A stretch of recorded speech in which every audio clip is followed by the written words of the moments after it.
드릴 하나님의 말씀은 디모데후서 2장 14절에서 21절 말씀이 되겠습니다. 디모데후서 2장 14절 말씀입니다. 너는 그들로 이 일을 기억하게 하여 말다툼을 하지 말라고 하나님 앞에서 엄히 명하라. 이는 유익이 하나도 없고 도리어 듣는 자들을 망하게 함이라. 너는 진리의 말씀을 옳게 분별하며 부끄러울 것이 없는 일꾼으로 인정된 자로 자신을 하나님 앞에 드리기를 힘쓰라. 망령되고 헛된 말을 버려라. 그들은 경건하지 아니하며 점점 나아가나니 그들의 말은 악성 종양이 퍼져나간과 같은데 그 중에 후메네오와 빌레도가 있느니라. 진리에 관하여는 그들이 그릇되었도다. 부활이 이미 지나갔다 하므로 어떤 사람들의 믿음을 무너뜨리느니라. 그러나 하나님의 견고한 터는 섰으니 인침이 있어 일렀으되 주께서 자기 백성을 아신다 하며 또 주의 이름을 부르는 자마다 불의에서 떠날지어다 하였느니라. 큰 집에는 금그릇과 은그릇뿐 아니라 나무그릇과 질그릇도 있어 귀하게 쓰는 것도 있고 천하게 쓰는 것도 있나니 그러므로 누구든지 이런 것에서 자기를 깨끗하게 하면 귀히 쓰는 그릇이 되어 거룩하고 주인의 쓰심에 합당하며 모든 선한 일에 준비함이 되리라. 아멘. 이 지역에서 목회하시는 유경열 목사님이 계신데 아버님 유동형 목사님께서 최근에 80세를 맞이해서 기념 문집을 내셨습니다. 그 중에 손주를 생각하시면서 쓰신 시 한 편을 먼저 소개해 드립니다. 그림 그리는 손주. 4살 박이 내 손주 재우, 티 없이 맑은 얼굴, 초롱초롱 눈동자, 방바닥에 엎드려 그림을 그린다. 고사리 손에 꼭 쥐인 크레용, 기차를 그린다. 토마스 골든 버시, 비디오에 나오는 기차 이름일 줄로 압니다. 그래 그려라. 내 미래의 꿈을 향해 힘차게 달릴 기차를 그려라. 영롱한 꿈, 사랑스러운 꿈, 위대한 꿈을 향해 달려갈 기차를 그려라. 제 어린이는 참 행복한 어린이겠죠. 어릴 때 최고의 선물을 할아버지로부터 받았습니다. 지금은 4살인데 조금만 더 크면 종종 할아버지의 최고의 선물을 기억하면서 그의 삶도 위대한 꿈을 향해 달려가는 기차가 될 줄 압니다. 말씀드린 대로 오늘 진급주일로 지키는데 오늘 저희 자녀들이 한 학년씩 진급을 하죠. 우리 진급한 자녀들에게 따로 선물을 준비하진 않습니다. 대신 주일학교와 중고등부 교육자님들과 교사분들이 정성스러운 마음으로 새 학기를 마련하고 우리 자녀들을 맞이하고 있습니다. 대신 선물은 우리들이 마련해야 되지 않을까. 유 목사님께서 손주에게 주신 선물 같은 그런 선물 말입니다. 자, 그러면 어떻게 이런 멋진 선물을 우리 자녀들에게 줄 수 있을까요? 남의 시를 표절한다고 진정한 선물이 되지는 않을 줄로 압니다. 이미 손주가 있으신 분들은 기도하는 마음으로 놀라운 축복의 선물을 손주들에게 주시기 바랍니다. 아직 시간이 더 필요하신 분들은 언젠가 손주가 생겼을 때 이런 멋진 선물을 줄 수 있는 분들이 되어 있으시길 바랍니다. 그렇게 되기 위해서 우리는 어떻게 준비해야 할까요? 오늘 말씀을 통해 함께 은혜를 나누고자 합니다. 오늘 본문 말씀은 믿음의 아버지 바울이 믿음의 아들, 아니 오늘은 손주라고 하겠습니다. 손주 디모데에게 쓰고 있는 편지죠. 사도 바울도 유동영 목사님과 비슷한 마음으로 편지를 쓰고 있지 않나 생각을 해봅니다. 물론 큰 차이는 이때는 기차가 없어요. 기차가 있었더라면 기차를 비유로 디모데에게 말씀하셨을지도 모릅니다. 한편 이 시를 받은 제우와 디모데와는 큰 차이가 있는데, 제우는 4살짜리 어린이, 디모데는 최소한 30 남짓한 청년. 벌써 오래전부터 바울을 도와서 교회를 섬겨온 일꾼입니다. 그동안 교회 안에 여러 가지 어려운 문제들도 수많이 겪었던 것 같습니다. 14절 말씀을 보면 알 수 있습니다. 너는 그들로 이 일을 기억하게 하여 말다툼을 하지 말라고 하나님 앞에서 엄히 명하라. 이는 유익이 하나도 없고 도리어 듣는 자들을 망하게 함이라. 사도 바울은 말다툼이 얼마나 무서운지 너무 잘 알고 있었습니다. 말다툼을 시작하는 사람은 당연하지만 듣는 사람까지도 망한다고 경고하고 있습니다. 이처럼 디모데가 섬겼던 교회는 말다툼이 심했던 모양이죠. 이런 교회를 섬기는 것이 쉬운 일이 아닙니다. 자칫 거기에 휘말릴 수도 있습니다. 그러나 거기에서 도망치라고 하지는 않습니다. 도리어 바울은 권고하기를 15절 말씀, 너는 진리의 말씀을 옳게 분별하며 부끄러운 것이 없는 일꾼으로 인정된 자로 자신을 하나님 앞에 드리기를 힘쓰라.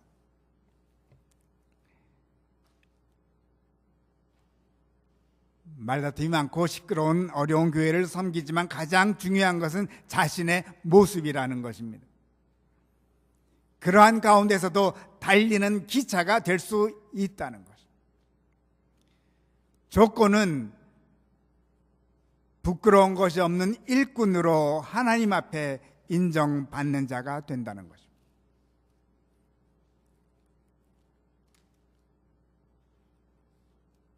한편 사도 바울은 먼저 부끄러운 사람들은 어떤 사람인지 소개를 먼저 하고 있습니다. 16절 17절 말씀, 망령되고 헛된 말을 버리라.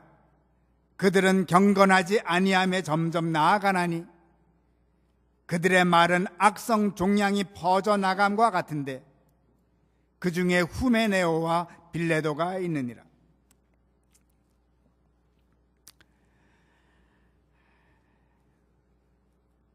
요즘 특히 우리 건강을 아주 중요시 여기는데 가장 두려워하는 병이 뭡니까?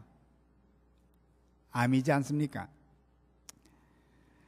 사도 바울 당시에도 암은 많이 알려져 있었던 것 같습니다.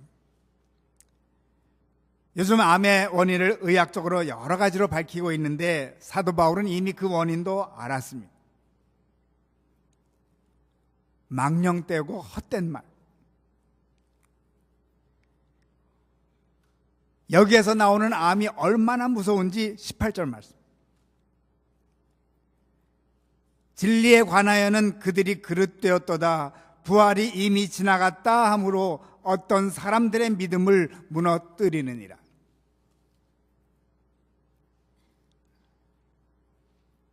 헛된 말로 다투는 사람들은 먼저 자기가 암에 걸리는데 결국 스스로 진리에서 떠나게 되어 있습니다. 영적으로 죽게 되어 있습니다. 그런데 이 암과 육신적 암에는 또 큰 차이가 하나 있죠. 육신적 암은 그래도 전염은 되지 않습니다. 암 환자를 만났다고 암에 걸리지는 않는다는 거죠. 암 환자의 신방을 가도 아무런 위험이 없습니다. 그런데 헛된 말의 암 환자들은 자신이 죽을 뿐 아니라 남도 죽입니다.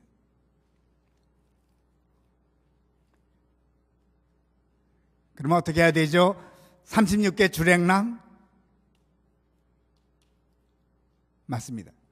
믿음이 여린 사람들은 말다툼이 있고 헛된 말이 풍성한 곳에는 절대로 가지 말아요. 그곳에 무서운 능력이 있습니다. 믿음을 무너뜨리는 강력한 힘이 있습니다.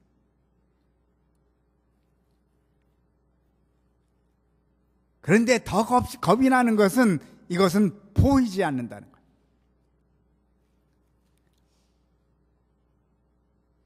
암이 무서운 이유는 자기가 걸린 줄 모르니까 무서운 거 아닙니까?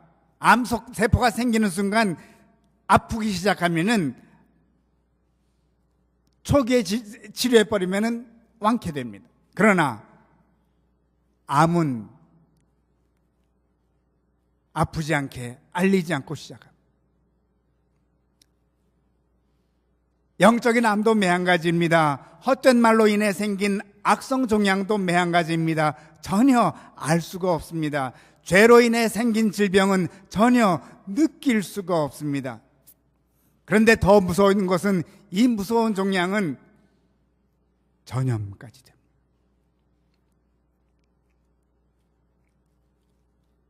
그러면 36개 주랭랑밖에 별 수가 없을 것 같네요. 사도 바울도 지금 디모데에게 36개 주랭랑을 치라고 하나요? 19절 말씀.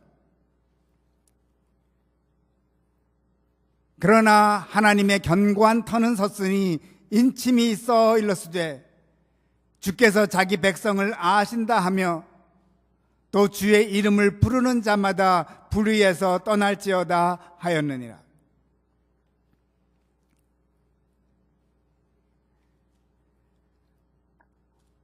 아무리 말다툼을 많이 하고 망령되고 헛된 말을 하는 사람이 많을지라도, 또한 그들이 무서운 암의 파괴력을 가졌을지라도 확실한 것은 이미 하나님의 터는 견고히 서 있음을 바울은 너무나 잘 알고 있었습니다. 헛된 사람들이 종종 사람들의 믿음을 무너뜨리기도 하지만 아무리 그래도 이미 서 있는 하나님의 터는 더 이상 흔들리지 않는다는 것입니다. 후메네오와 빌레도도 이 하나님의 견고한 터를 흔들 수가 없다는 것입니다.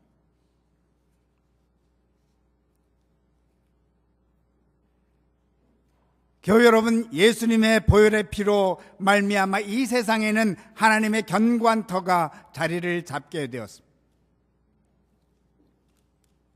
그 터 안에서는 어떤 죄도 어떤 영적인 암도 견딜 수가 없습니다. 불의한 자도 그 터 안에 들어만 오면은 깨끗해집니다.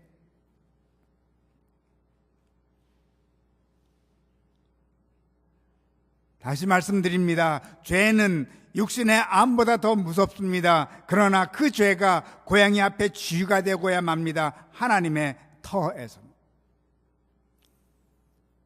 왜냐하면 그리스도의 보혈의 피가 그 터를 깨끗게 하셨기 때문에.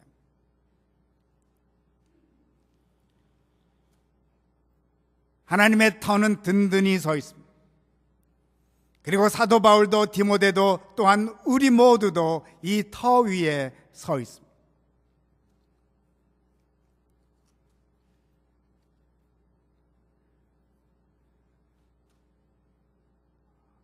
오늘 설교 시작에 우리가 어떻게 하면 자녀들에게 멋진 선물을 줄 수 있을까라는 질문으로 시작을 했습니다. 바로 하나님의 터 위에 서 있는 것입니다. 그 터는 그리스도의 피로 견고해진 터입니다. 이 터 위에 있을 때 우리는 자녀들을 위해 멋진 선물을 줄 수 있습니다. 우리는 결코 망령된 말이나 헛된 말에 넘어질 수가 없습니다. 우리 구주 예수 그리스도께 영광을 돌립니다.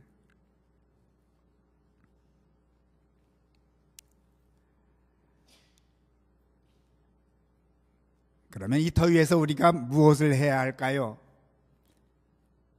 기차처럼 마냥 달려야 하나요? 왜냐하면 하나님의 터는 기차가 달릴 만큼 든든할 터이니.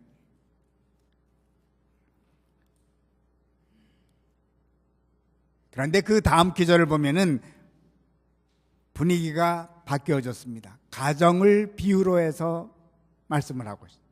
20절 말씀.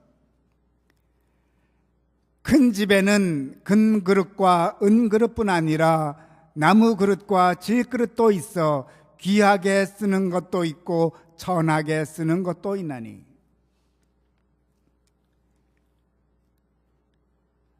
왜 갑자기 분위기가 달라졌을까요?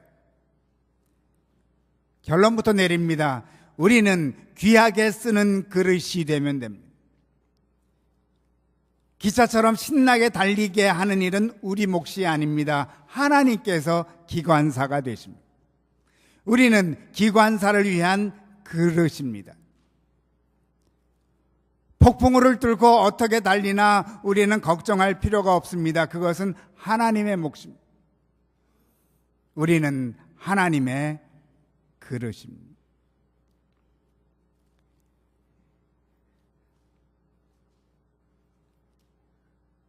사도 바울 당시 집에는 4가지 그릇이 있었던 것 같아요. 금그릇, 은그릇, 나무그릇, 질그릇. 가정에 4종류의 그릇이 있듯이 교회도 4종류의 사람들이 있다고 비유하는 것 같습니다. 그런데 사도 바울은 어떤 종류의 그릇이 되는 것보다 더 중요한 것이 있는데, 귀하게 쓰는 그릇이냐, 천하게 쓰는 그릇이냐. 금그릇, 질그릇이 중요하지 않다는 것입니다. 금그릇이지만 천하게 사용될 수도 있고, 질그릇이지만 귀하게 사용될 수도 있다는 것입니다. 중요한 것은 금그릇이든 질그릇이든 귀하게 사용되는 그릇이 되어야 한다는 것입니다. 귀하게.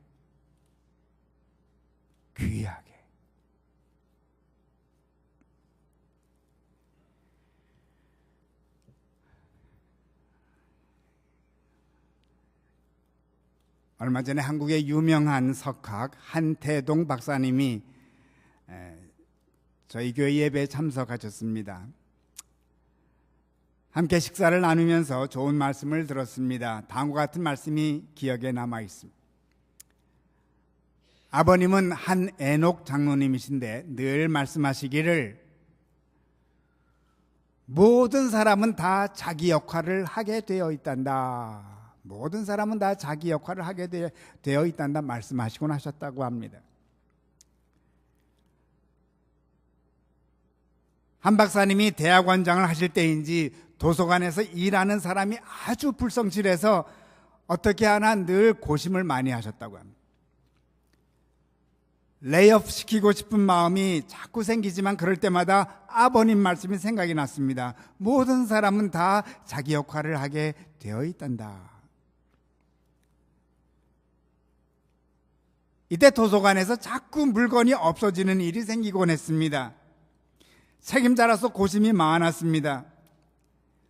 어느 날 도서관에 들어오시는데 불성실한 그 일꾼, 레이업 시키고 있는 그 일꾼이 한 학생을 붙잡고 혼을 내주더라는 거예요. 막 말리는데 말리지 말라고 하면서 더 혼을 내주는 거예요. 이후로는 도서관에 물건 없어지는 일이 그쳤습니다. 그도 사용되었습니다. 귀하게 사용되었다고 말할 수 있을까요? 천하게 사용된 것 같습니다.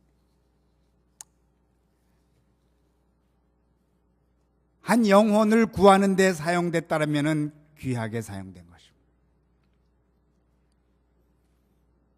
도적을 잡는 데 사용된 것은 그거에 비해서는 천하게 사용된 것입니다. 한 사람은 귀하게, 한 사람은 천하게. 물론 둘 다 사용됐습니다. 21절 말씀입니다. 그러므로 누구든지 이런 것에서 자기를 깨끗하게 하면 귀히 쓰는 그릇이 되어 거룩하고 주인의 쓰심에 합당하며 모든 선한 일에 준비함이 되리라.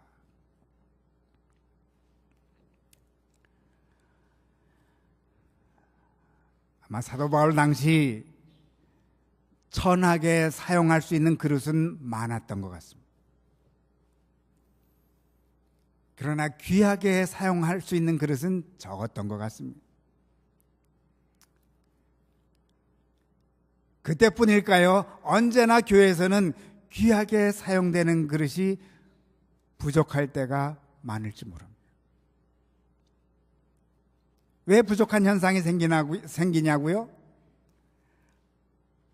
어떤 사람이 귀하게 쓰여진다는 걸 알면 다시 우리는 알 수 있습니다. 이런 것에서 자기를 깨끗하게 하면,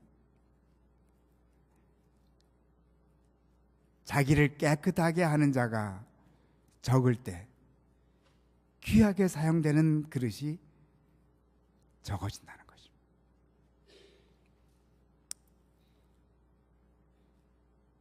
교회 여러분, 우리를 깨끗하게 하십시다. 귀한 그릇이 될 것입니다.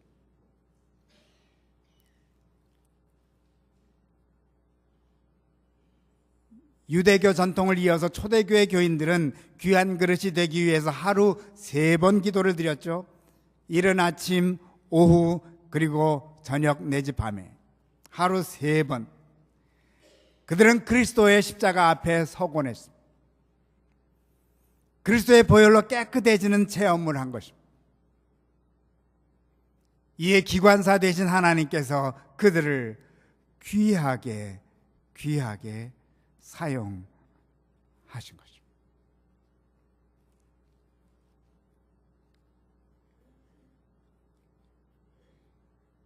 그런데 우리가 항상 기도만 할 수 있을까요?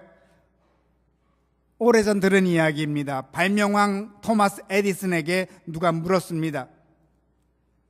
어떻게 시험에 들지 않고 그렇게 훌륭한 발명을 많이 해내셨습니까?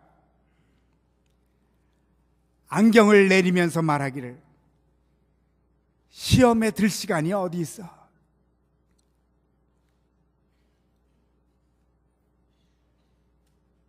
헛된 말에 빠질 시간이 없었다는 것입니다. 그래서 그는 지금도 많은 후손들에게 축복의 시를 써보내고 있는 것이 아닐까요?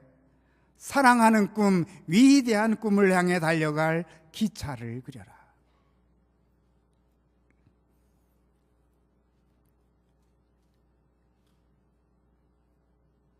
교회 여러분, 귀하게 사용될 곳이 없어서 귀하게 사용되지 않는 것은 절대로 아닙니다. 그리스도의 보혈로 정결케 되는 삶을 살 때 귀하게 사용될 것입니다.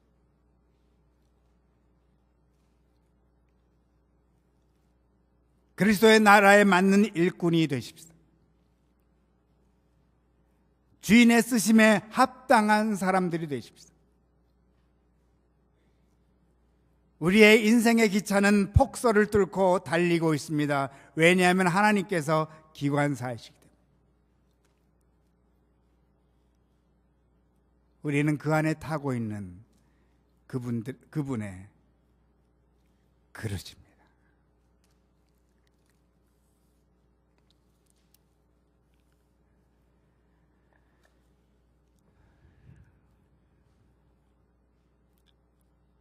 말씀을 거둡니다.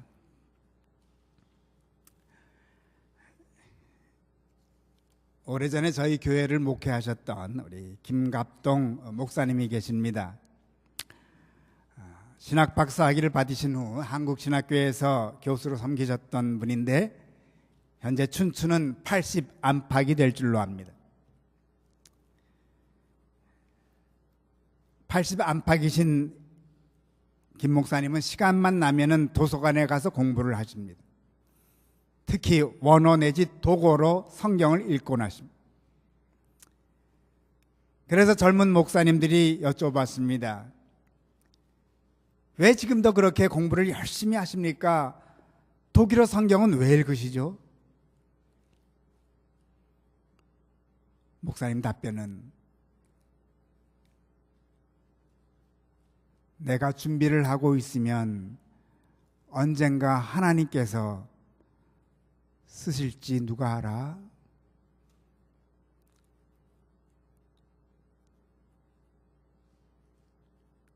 저는 요즘도 김 목사님을 뵈면 이 말씀이 제일 먼저 생각납니다.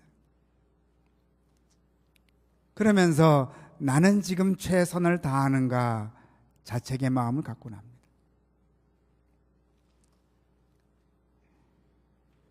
이미 김 목사님은 하나님께서 귀히 사용하시고 계신 것입니다. 많은 후배 목사들이 도전을 받고 있습니다. 한편 그렇게 공부하시는데 언제 말다툼이나 불의한 일을 하실 시간이 있겠습니까?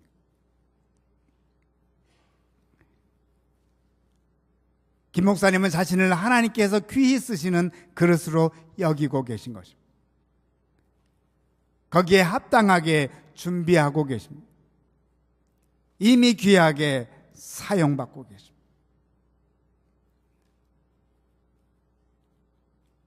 하나님의 터 위에서 늘 그리스도의 보혈로 정결함을 입으십시다. 그리고 귀하게 사용될 준비를 하십시다. 우리는 하나님께서 운전하시는 기차를 타고 신나게 달릴 것입니다. 아울러 우리는 귀한 그릇이 되어 기차를 타고 자녀들을 위한 노래를 부르게 될 것입니다. 사랑스러운 꿈, 위대한 꿈을 향해 달려갈 기차를 그려라.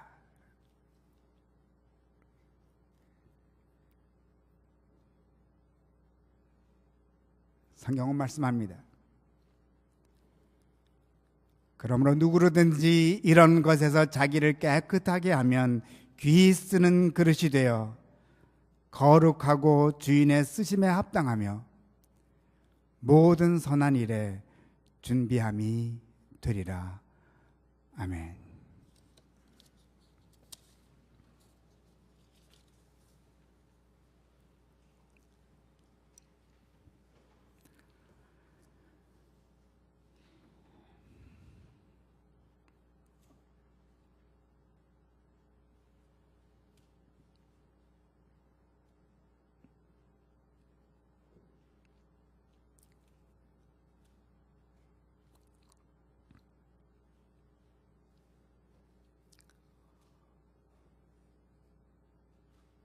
이 땅에 오셔서 하셨던 주님의 한탄의 음성을 듣습니다.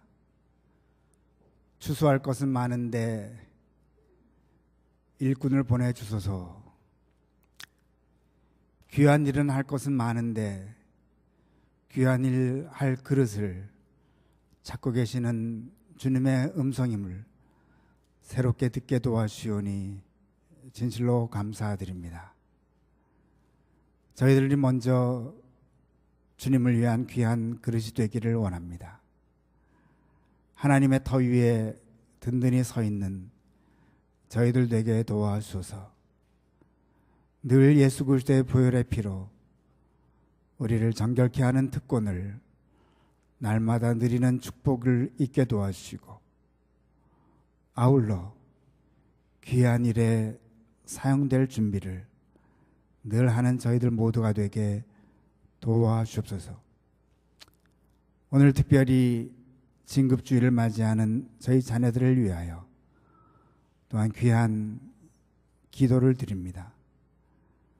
주님, 그들도 하나님의 터 위에 멋지게 자라는 자녀가 되게 도와주시고 또한 하나님을 위한 귀한 그릇으로 성장하도록 축복하소서.